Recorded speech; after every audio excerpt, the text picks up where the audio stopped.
Hello and welcome to Yoga Basics. Today we're going to go over goddess pose. This is a wide squat pose. A lot of women view it as like an empowering pose. It can feel really good in your hips and your pelvis. It can also challenge them.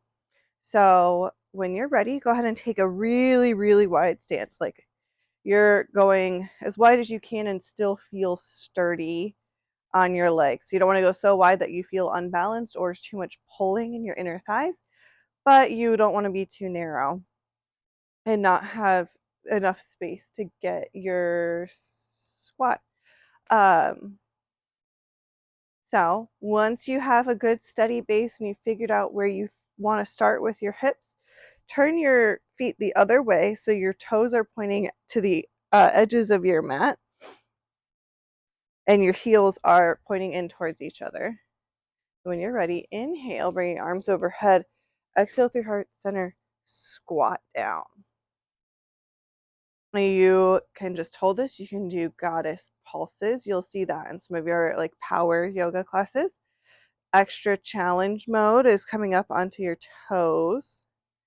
You want to try it again to keep your hips under you, your shoulders stacked, your head stacked, all a nice long straight line, core engaged. So thinking about pulling the tops of your hip bones and your rib cage together. I maybe went a little too wide for my comfort. Ooh, there we go. So that's goddess pose. And when you're ready to come out, you just straighten your legs, turn your feet in, step your feet together. If you are pregnant or postpartum, I just use caution with this one.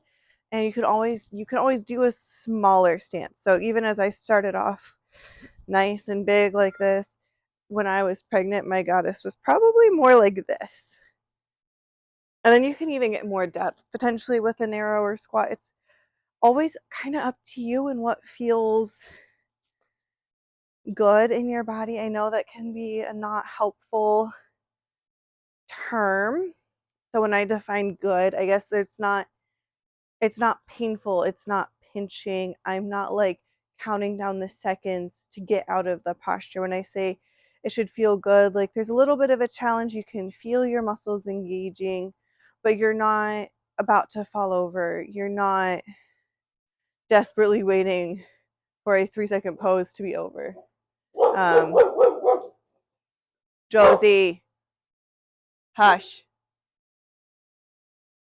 So that's all I have for goddess pose. If you have any questions, drop them in the comments. Otherwise, may peace be with you until next time.